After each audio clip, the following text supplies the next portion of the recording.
इस नए एक्सप्लेनर में आपका स्वागत है।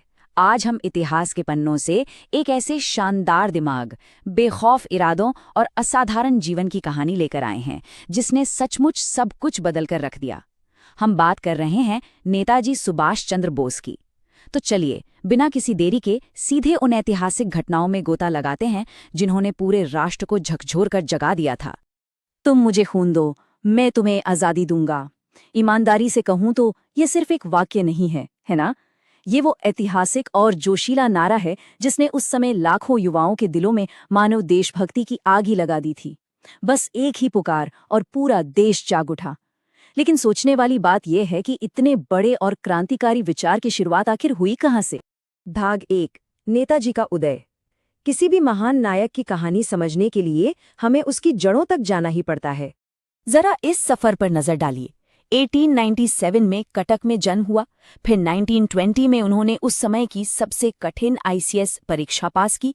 उसके बाद 1941 में उनका भारत से वो साहसिक रूप से निकल जाना और फिर 1942 में आईएनए का गठन। मतलब ये महज एक जीवन नहीं है, बल्कि एक आम इंसान के एक असाधारण क्रांति में बदल जाने का पूरा सफर है। भाग 2, आईसीएस का बहिष्कार, जो कि एक बहुत बहुत बड़ा बलिदान था। अब देखिए, उस दौर में आईसीएस यानी इंडियन सिविल सर्विसेज की परीक्षा पास करना आज के हिसाब से समझ लीजिए कि ये समाज में सबसे ऊंचे रुतबे की गारंटी हुआ करता था। सुभाष चंद्र बोस ने ये परीक्षा चुटकियों में पास भी कर ली थी। तो यहाँ एक बड़ा सवाल उठता है, कोई भी इंसान जानबूझकर इतनी प्रतिष्ठित नौकरी और ऐसी ऐशो आराम वाली जिंदगी को भला क्यों ही ठुकराएगा? इसका जवाब बहुत ही सीधा था। वो अंग्रेजों की गुलामी नहीं कर सकते थे।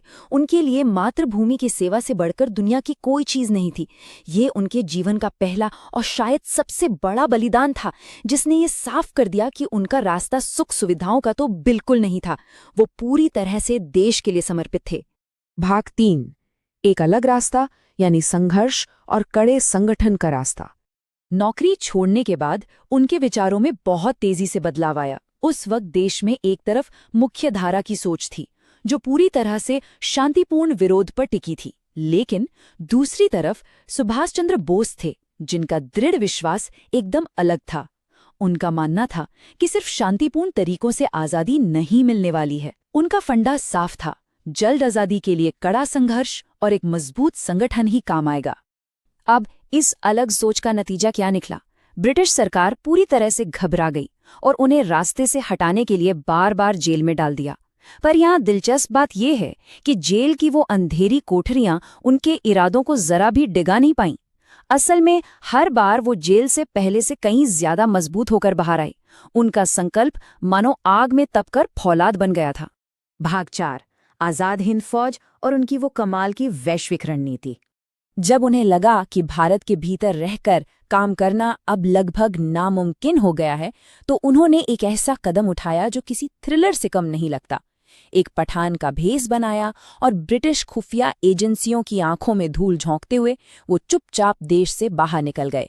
उनका मकसद सिर्फ यहाँ से जाना नहीं था, बल्कि भारत की आज़ादी के लिए विदेशी जमीन से वैश्विक समर्थन और संसाधन जुटाना था। अब यहाँ एक बड़ा सवाल ये था कि इस सारे विदेशी समर्थन का असल में इस्तेमाल कैसे किया जाए। मतलब देश को आज़ाद कराने की उनकी असली ग्राउंड लेवल की योजना आखिर थी क्या? तो योजना थी एक अपनी पूरी तरह से स्वतंत्र सेना खड़ी करने की। उन्होंने विदेशी धरती पर ही इंडियन नेशनल आर्मी यानी आईएनए बना डाली। ध्यान दीजिए, ये कोई साधारण राजनीतिक पार्टी नहीं थी। ये एक प्रॉपर हथियारों से लैस सैन्य शक्ति थी जिसका बस एक ही सीधा सा लक्ष्य था, सशस्त्र संघर्ष के जरिए भारत माता को आजाद कराना। और इसी सेना से हमें मिला वो अमर नारा, जय हिंद। सच कहूं तो ये सिर्फ एक दूसरे को अभिवादन करने का तरीका नहीं था, ये आजाद हिंद फौज की आत्मा थी। जरा सोचिए, आज इतने दशकों बाद भी ये नारा पूरे देश में उसी ऊर्जा और सम्मान के साथ गूंजता है। ये उनके बनाए संगठन की वो पक्की छाप है जिसे समय भी नहीं मिटा सका।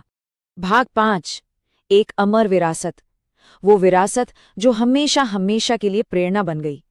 देखिए, इस बात से हम सब वाकिफ हैं कि उनकी मृत्यु को लेकर आज भी रहस्य बना हुआ है, लेकिन वो रहस्य उनकी कहानी का अंत बिल्कुल नहीं है। उनका जो अद्वितीय साहस था, मातृभूमि के लिए वो अपना सब कुछ लुटा देने वाला सर्वोच्च समर्पण, वो इतिहास के पन्नों में हमेशा के लिए अमर हो चुका है। अगर हम इस पूरे एक्सप्लेनर का निचोड़ निकालें तो 3 बहुत ही अहम सबक मिलते हैं। पहला, एक सच्चा देशभक्त अपने देश के लिए सब कुछ न्यौछावर करने को तैयार रहता है, बिल्कुल वैसा ही जैसे उन्होंने आईसीएस छोड़ दिया। दूसरा, जब आप लीक से हटकर कुछ अलग सोचते हैं तभी असल बदलाव आता है। और तीसरा, अगर आपके इरादे चट्टान की तरह मजबूत हो ना, तो हालात चाहे जितने कठिन हो, रास्ते खुद ब खुद बन ही जाते हैं। इन सारी बातों को अगर एक लाइन में समेटें तो उनके जीवन का सबसे बड़ा सच यही है, जिसके दिल में देश बसता है उसे कोई ताकत रोक नहीं सकती।